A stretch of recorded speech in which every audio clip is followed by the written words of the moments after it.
Estás escuchando La órbita de Endor. En lugar de echarte novia o estudiar inglés, La órbita de Endor. Claro que sí. Así es como vas a convertirte en una persona de provecho. Bravo. Sigue escuchando, anda. Sigue.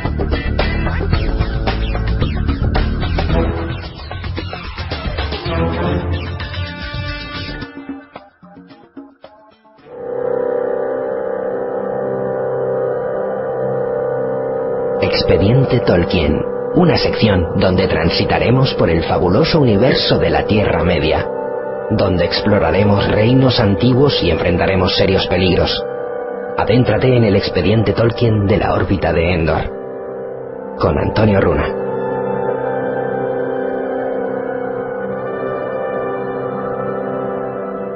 A pesar de ser un espíritu maya, quienes dentro de los llamados Ainur poseían rango inferior a los Valar, él pudo presidir en la Tierra Media como el mayor poder del mal, agitando el bienestar de los pueblos libres de todas las razas y extendiendo el terror, pervirtiendo todo aquello que tocaba con su pérfida sombra. Fue llamado de muchas maneras, tales como Gorthaur el Cruel, Anatar Señor de los Regalos o Nigromante, aunque la mayoría de vosotros lo reconocerá como Sauron.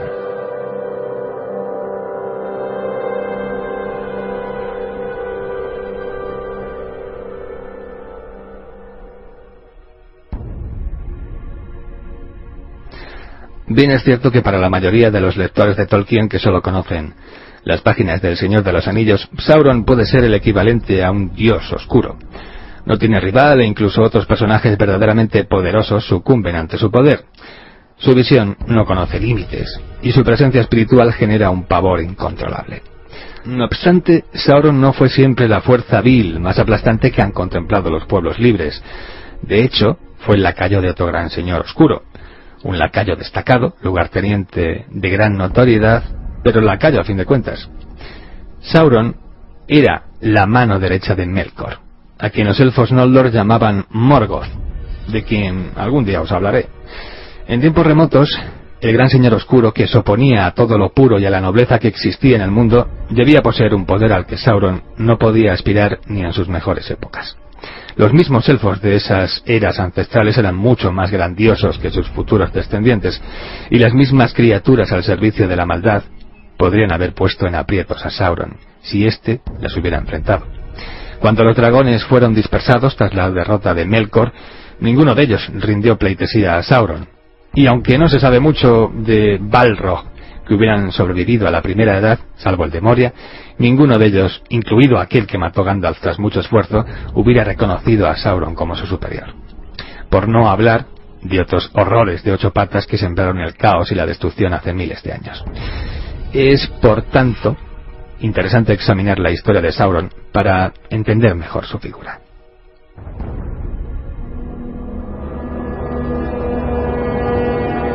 Sauron fue uno de esos mayas de Aule que fue tentado por Melkor, seducido en primera instancia por la senda del poder y corrompido luego irreversiblemente hacia el mal absoluto. En aquellos tiempos Sauron ni siquiera soñaba con la idea de llegar a ser algún día el gran señor oscuro, pues el dominio y la majestad de Melkor eran tan abrumadores que la idea de un heredero de su trono era impensable. Sauron, además de poseer un poderío físico considerable, poseía una astucia extrema, lo que le convertía en un excelente estratega, además de hacer gala de una destreza asombrosa a la hora de elaborar grandes prodigios.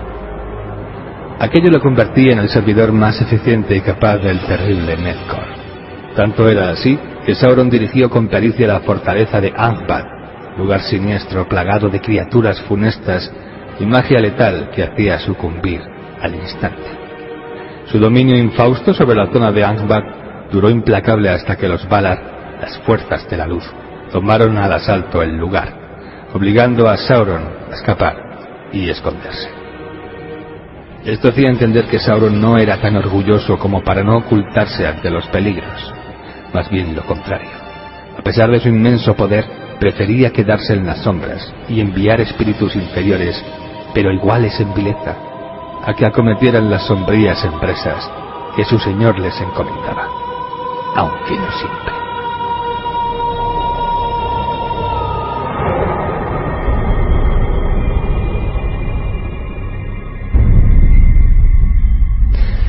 Sauron es un personaje inconstante, incluso impredecible. Aunque normalmente es sutil y deja a terceros que se manchen las manos, no se amilana ante el peligro en todas esas ocasiones donde quizá debería haber escondido el hocico. De hecho, no vamos a decir que siempre, pero sí, casi siempre, que Sauron ha decidido bajar al campo de batalla a dar la cara, se la han partido por la mitad. Le va muy bien cuando utiliza su inmenso poder con astucia, como cuando fijó la vista en la isla fluvial de Tol Sirion, en donde se hallaba la primera ciudad conocida como Minas Tirith, cuya torre estaba defendida por Orodreth, hijo de Finarfin, quien acabaría siendo rey de Nargothrond. Sauron dejó que sobre la ciudad cayera una nube caliginosa que invadía los sentidos y generaba estados de puro pavor. Aterrados de miedo, todos los defensores de la torre cedieron y Orodreth se vio obligado a abandonar el lugar, dejándolo a merced de las fuerzas del caos. Sauron así convierte la tierra de Tol Sirion en la maldita Tol in Gaurhoth, sitio de dolor y muerte, hogar de horrendos licántropos que campaban a sus anchas. El propio Sauron se transformaba en licántropo y lideraba incursiones por la zona con la única intención de arrasar la isla y asesinar por placer. Desde la torre, Sauron podía verlo todo. Ningún ser viviente, por diminuto que fuera, podía atravesar la zona sin ser visto por Sauron. De este modo, Melkor pudo dominar todo el paso del oeste de Beleriand, contando con un ojo siempre abierto y concentrado en los alrededores. Verdaderamente, Sauron era un espía insuperable. Y a pesar de todo esto, con lo bien que le va siendo un tío sutil y reflexivo, en ocasiones decide lanzarse al combate con un arrojo suicida sin venir muy bien a cuento. Pongamos el ejemplo de aquella ocasión en que el cíclope perro llamado Huan y la doncella elfa Lúthien llegaron a los fosos de Tol in Gaurhoth. Querían rescatar a Beren y Finrod Felagún, que estaban allí presos. Una historia para otro día. Hagámonos a la idea de que el perro Huan era un perro del tamaño de un gran oso. Cuando Huan y Lúthien llegan al puente de la ciudad, el gigantesco perro Huan mata a un sinfín de licántropos. Sauron se controla en primera instancia, pero al final acepta el desafío y baja en persona para medir sus fuerzas a las del titánico Khan. Pues bien, Sauron sufre así una de sus más humillantes derrotas. El gran perro le da una señora lección. Sauron huye y entrega una fortaleza que se había convertido en un punto vital para la dominación de la zona.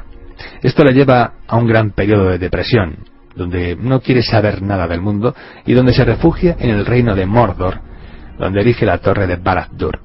Y es que las derrotas de Sauron, a pesar de lo amargas que le resultaban, no le venían mal de cara al futuro, porque le hacían volver a su etapa más contemplativa.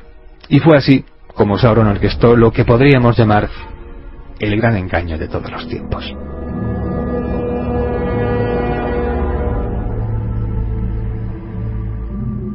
Los tiempos cambiaron, y la primera edad dio paso a la segunda. Y en estos tiempos fue cuando Sauron decidió reaparecer. No con la forma de un señor oscuro de gran poder intimidatorio, sino como un ser de paz, rebosante de luz y palabras amables. Adoptó el nombre de Anatar, el señor de los regalos. Sauron dejó el reino de Mordor a la hora señalada para viajar a los reinos de los señores elfos y tratar de convencerles de que era un enviado de los poderosos Valar, cuya misión era ayudarles en sus designios. Y aunque fue rechazado de otros feudos élficos, encontró cordial recibimiento en Os Inedil, la ciudad de los prodigios del reino de Legión. Allí, el maestro orfebre Celebrimbor y su gremio de habilidosos forjadores, los Swaith y Myrdain, ávidos de nuevos conocimientos sobre las artes herreras, le tendieron la mano. Anatar amplió su amistad con estos elfos y pausadamente les entregó nuevas maneras de forjar los metales más ricos, hasta que vio que el momento de iniciar su gran plan había llegado. Tras instarles a forjar unos anillos de un inconmensurable poder mágico y espiritual, les facilitó no pocas instrucciones sobre el método de fragua adecuado. Los anillos de poder fueron forjados. 7 que fueron entregados al pueblo enano y 9 más. Celebrimbor, a espaldas de Anatar, habiéndose beneficiado de las enseñanzas de este, forjó los 3 anillos élficos de poder, aunque siguiera un patrón de creación diferente al que había propuesto Anatar. De este modo, estos 3 anillos nunca pudieron ser corrompidos por fuerzas exteriores a sus propios dueños. Por supuesto, Sauron intentaba someter a los pueblos libres a través de esta argucia. En el monte del destino, en Mordor, forjó el gran anillo de poder, el anillo único. Tras hacerlo volvió a Eregion y allí vinculó con un poderoso hechizo a los anillos de poder allí forjados. Todos, menos los 3 anillos élficos creados por Celebrimbor. A pesar de todo, los demás anillos quedaron atados al anillo único de Sauron, lo que sellaría toda una suerte de sucesos futuros catastróficos. Celebrimbor sorprendió en secreto a Sauron mientras remataba su hechizo de atadura, y comprendió enseguida el gran ardid. Huyó inmediatamente a entregar sus 3 obras maestras a los elfos más poderosos que conocía, y regresó a su ciudad para intentar arreglar el mal hecho. Pero fue tarde. Sauron mostró su verdadera identidad cuando convocó un gran ejército de orcos de Mordor a las puertas de Osth y Nevil.